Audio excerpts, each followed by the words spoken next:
അധികാര അവകാശങ്ങൾക്ക് വേണ്ടി പരസ്പരം തർക്കിക്കാതിരിക്കുക. ഭാര്യ ദേഷ്യക്കാരിയാകുന്ന സമയം ഭർത്താവ് അങ്ങേയറ്റത്തെ കണിശക്കാരനായി മാറും. അങ്ങനെ ഉണ്ടാവുക.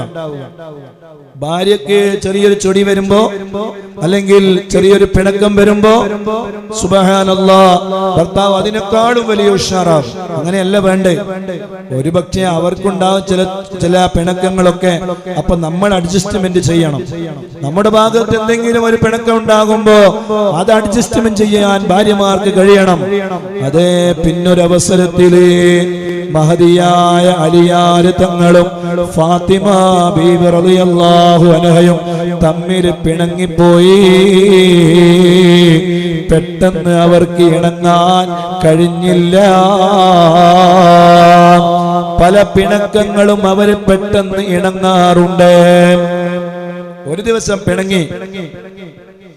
അന്ന് ആ പിണക്കം പെട്ടെന്നങ്ങ് നന്നായില്ല. സുബ്ഹാനല്ലാഹ്, അത് ഫാത്തിമ ബീവിയെ വല്ലാതെ അങ്ങ് വേദനിപ്പിച്ചു കളഞ്ഞു. ഹബീബായ തങ്ങളുടെ അടുക്കലേക്ക് ചെല്ലുകയാണ്. വിഷമമായി ഫാത്തിമ ബീവിക്ക് ഹബീബായ തങ്ങളോട് പറയാണ്, തങ്ങളെ പൊന്നുപ്പാ, ഭർത്താവായ അലിയാർ തങ്ങളുമായി ഒരു പിണക്കമുണ്ടായിരുന്നു. ആ പിണക്കം മാറുമെന്നാണ് വിചാരിച്ചത്. പക്ഷേ അത് മാറിയില്ല ബാപ്പാ. ഒരു പരിഹാരമുണ്ടാക്കി തരണം. സുബ്ഹാനല്ലാഹ്, ഫാത്തിമ ബീവിയോട് ഹബീബായ തങ്ങൾ പറഞ്ഞു, മോളെ ഫാത്തിമ, മുഖമൊക്കെ ആകെ വാടിയിട്ടുണ്ടല്ലോ. ഉണ്ട് ബാപ്പാ, എനിക്ക് സഹിക്കാൻ കഴിയുന്നില്ല. ഒരു പിണക്കം നമ്മുടെ ഇടയിൽ ഉണ്ടായിപ്പോയി. പക്ഷെ അത് നന്നാകുന്ന വഴി കാണുന്നില്ല. അത് നന്നാവാനുള്ള വഴി എന്താണ്? ബാപ്പയൊന്ന് ഞങ്ങളെ വിഷയത്തിൽ ഇടപെടണേ. സുബ്ഹാനല്ലാഹ്, ഹബീബായ തങ്ങളെ ചോദിച്ചു, ഫാത്തിമ, എവിടെയാണ് അലിയാർ ഉള്ളത്? അല്ലാഹുവിന്റെ റസൂലിനോട് ഫാത്തിമ ബീവി പറഞ്ഞു, ഉപ്പാ വീട്ടിൽ തന്നെയുണ്ട്. പെട്ടെന്ന് പിണക്കം മാറുന്ന രൂപത്തിലല്ല. അല്ലാഹുവിന്റെ റസൂൽ ചെല്ലുകയാണ്.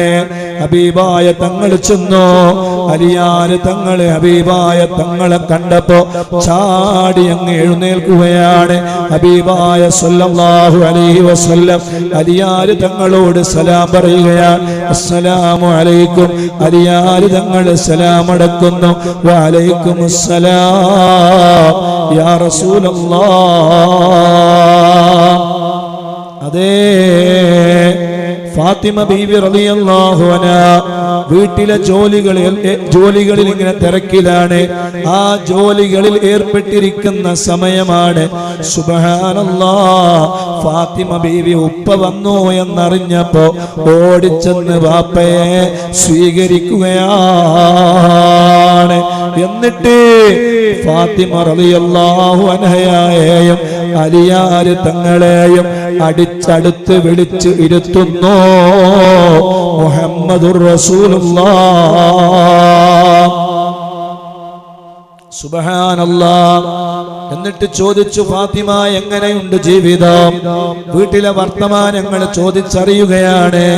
അലിയാർ തങ്ങളോടും സംസാരിക്കുകയാണ്. എന്നിട്ട് അലിയാർ തങ്ങളോട് കൂടുതൽ പരസ്പരം പിണങ്ങിയാലുണ്ടാകുന്ന ഭവിഷ്യത്തുകളെ പറഞ്ഞു കൊടുക്കുകയാണ്. ആരംഭപ്പൂവായ മുത്ത് മുസ്തഫ സല്ലല്ലാഹു അലൈഹി വസല്ലം ഒരു ഭാര്യ ഭർത്താക്കന്മാരായാലും അയൽവാസികളായാലും കുടുംബങ്ങളായാലും 3 ദിവസത്തിൽ കൂടുതൽ പിണങ്ങി നിൽക്കരുത്. അതൊരു മുസ്ലിമിന്റെ ഭൂഷണമല്ല. ഒരു മുസ്ലിമിന്റെ ഭാഗത്ത് നിന്ന് ഉണ്ടാകാൻ പാടില്ല. 3 ദിവസത്തിന്റെ അപ്പുറം ഒരാൾ പിണങ്ങിയാൽ ആ പിണക്കത്തിലായിട്ട് അവര് മരിച്ചു കഴിഞ്ഞാൽ അവര് നരകത്തിലാണ്.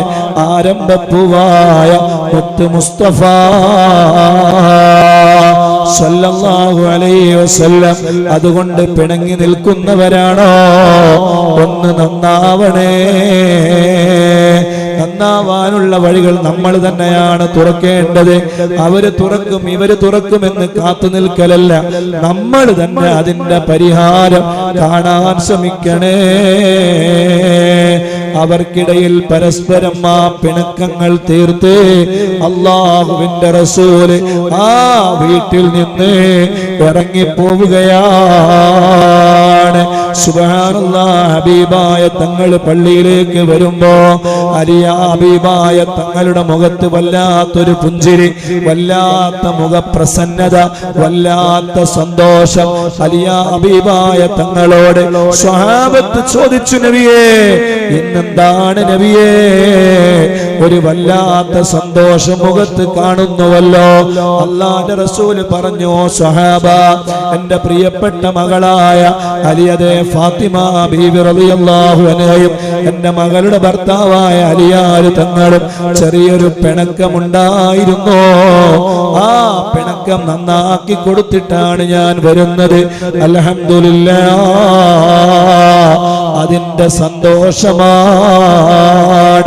അതെ, ഏതൊരു ഭാര്യയും ഏതൊരു ഭർത്താവും പരസ്പരം പിണങ്ങുമ്പോൾ അതിന്റെ പിന്നിൽ ഏറ്റവും കൂടുതൽ വേദനിക്കുന്നത് അവരുടെ ഉപ്പമാരാണ് കേട്ടോ, അവരുടെ ഉമ്മമാരാണ് കേട്ടോ. അതുകൊണ്ട് ഉപ്പയുടെയും ഉമ്മയുടെയും കൽബ് നിങ്ങളെ വേദനിപ്പിക്കല്ല, പ്രയാസത്തിലാക്കല്ല.